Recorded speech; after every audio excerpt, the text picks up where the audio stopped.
Welcome to another episode of Eric Waite Whiskey Studies, and we are continuing our study of the history of Scotch whiskey. And during this study, as I go over my notes, I'm going to be enjoying a glass of the Ardbeg Kelpie. This is a whiskey that spent some time in oak from the Black Sea forest in Russia, and it has a little bit more of a spicy, peppery character to it.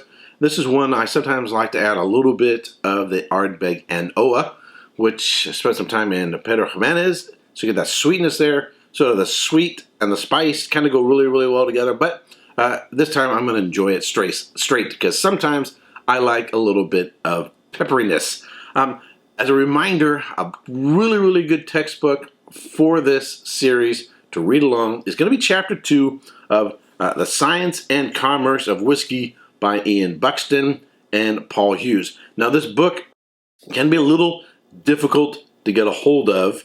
I got it through Amazon, but I had to have it shipped over from the UK. It wasn't available from Amazon here in the United States, and it's not an inexpensive book, but it is really, really, really good. And I'll be using this book for another series that I'll be doing after this later on the business of Scotch whiskey. Now, in our last video, we were looking at a number of different causes which led to low quality of lowland Scotch whiskey. In this video, we are heading north to the Highlands to a completely different situation. So meanwhile, in the Highlands, matters were generally better than they were in the lowlands because the small scale stills produced a comparatively high quality product, and some of the most highly regarded whiskey was made in the Glenlivet area of what we now define as Speyside.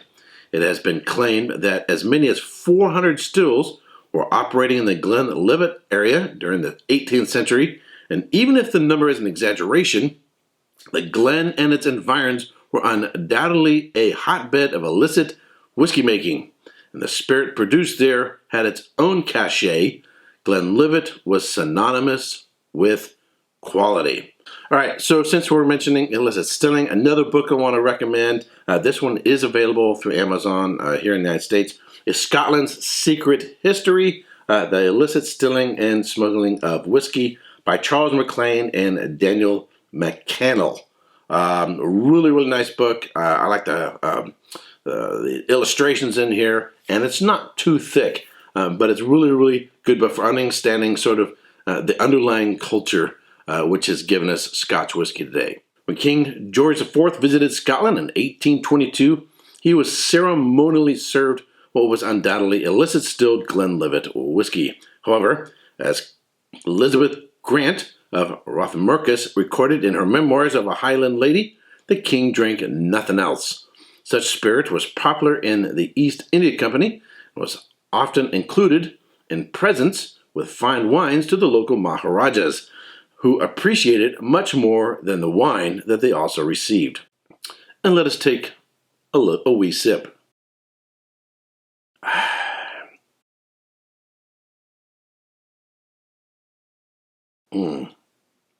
Nice. The government's response was the 1816 Small Stills Act, which abolished the Highland line for purpose of excise and reduced duty throughout Scotland. The use of stills of less than 500 gallons capacity had been outlawed 2 years previously in an ill-advised attempt to extend English distilling regulations to Scotland, a move opposed by independent Scottish Board of Excise, which realized the obvious implication of increased illicit distilling. The Small Stills Act reduced the minimum still capacity to much more realistic 40 gallons, and as a result, 45 new legal distilleries opened in the Highlands in the first 3 years following the act, taking the total to 57.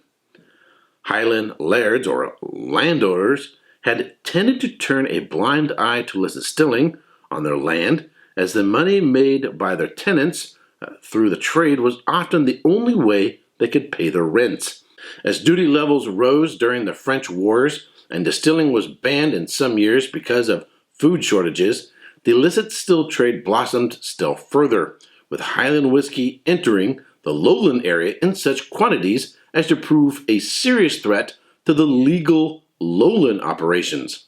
The government's response was the 1816 Small Stills Act, which abolished the Highland line for purpose of excise and reduced duty throughout Scotland. The use of stills of less than 500 gallons capacity had been outlawed 2 years previously in an ill-advised attempt to extend English distilling regulations to Scotland, a move opposed by independent Scottish Board of Excise, which realized the obvious implication of increased illicit stilling.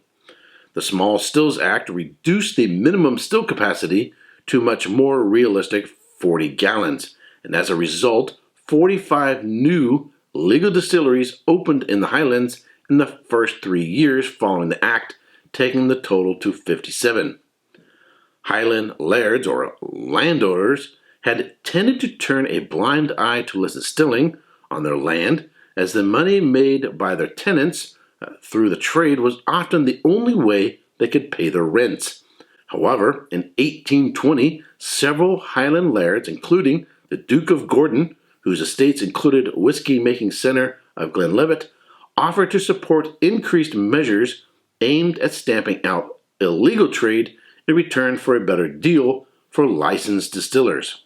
The advantages were perceived as being more revenue for the government despite the lower level of duty and opportunities for the lairds to make money out of the new distilleries that would surely be built as a result of the postponed legislation. So what do we learn here then is, if you lower taxes, businesses grow.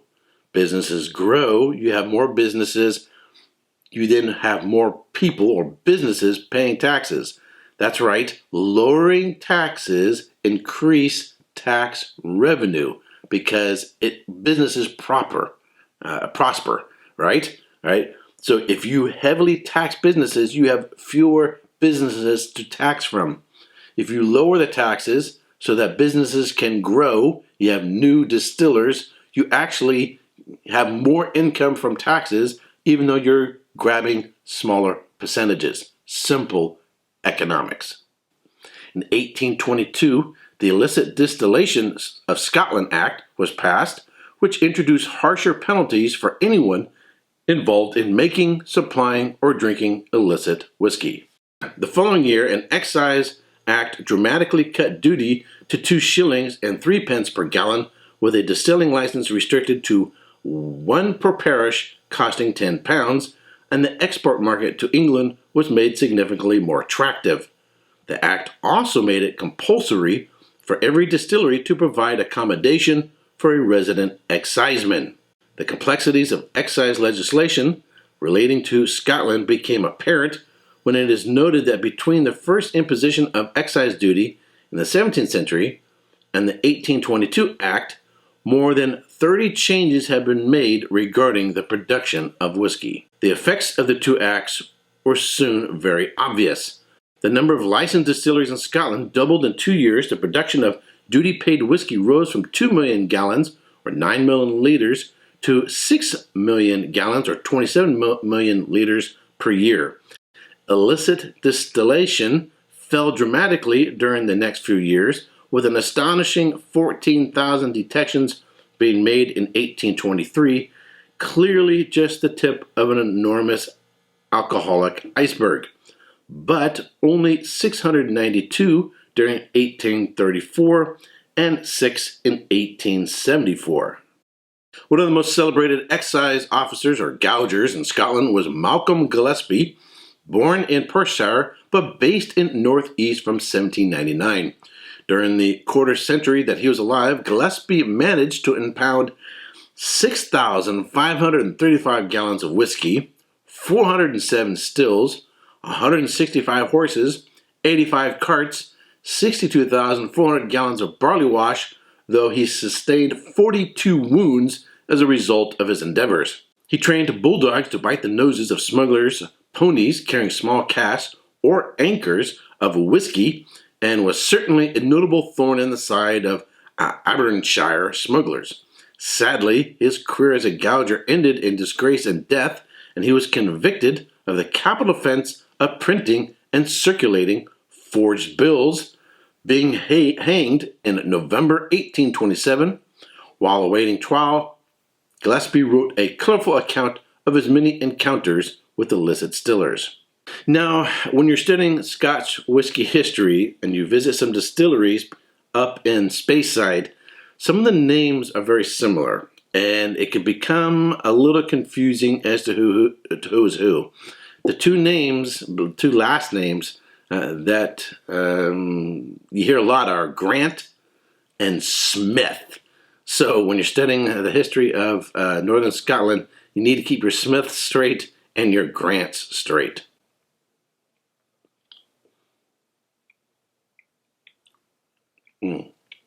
George Smith of Glenlivet Distillery was the first Highland distiller to take out a license under the 1823 Excise Act, leading 20th century distillery owners Seagram's to claim Glenlivet as the father of all Scotch. Because of Smith's new legality, he found himself with more enemies than friends among his fellow illicit whiskey makers. The Laird of Aberlour presented Smith with a pair of hair-trigger pistols with which to protect himself and the distillery.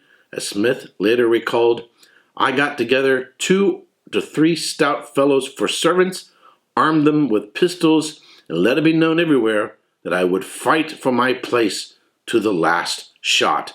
And the distillery survived. Chris, I love you because, you know, for years, people have been coming out on talk shows with alcohol and hiding it. Not you. Nor did I. They, like, put it in a cup like this. Chris is proud. He's like, this is Scotch, fuck you. Look. It just so happens at the end of this study, in fact, the day that the last video from this series is posted, I'll be on my way to London, England, and then over to Scotland, and I'll actually be visiting the Glenlivet Distillery. Really, really looking forward to that. Alrighty, so that's it for this particular lesson. In our next video, we're going to look at some really, really important innovations in producing Scotch whiskey, which is the invention of the continuous still, also known as the coffee still. So you're going to want to definitely tune in for that. All right, if you subscribe to this channel, I want to thank you very much. If you haven't yet subscribed, but you like watching my videos, would greatly appreciate it if you would subscribe. Give it a thumbs up, share with your friends on Facebook, Twitter, and other social networking channels, and be sure to ring the bell so you will be notified when I post a new video or when I go live. All right, until next time, cheers.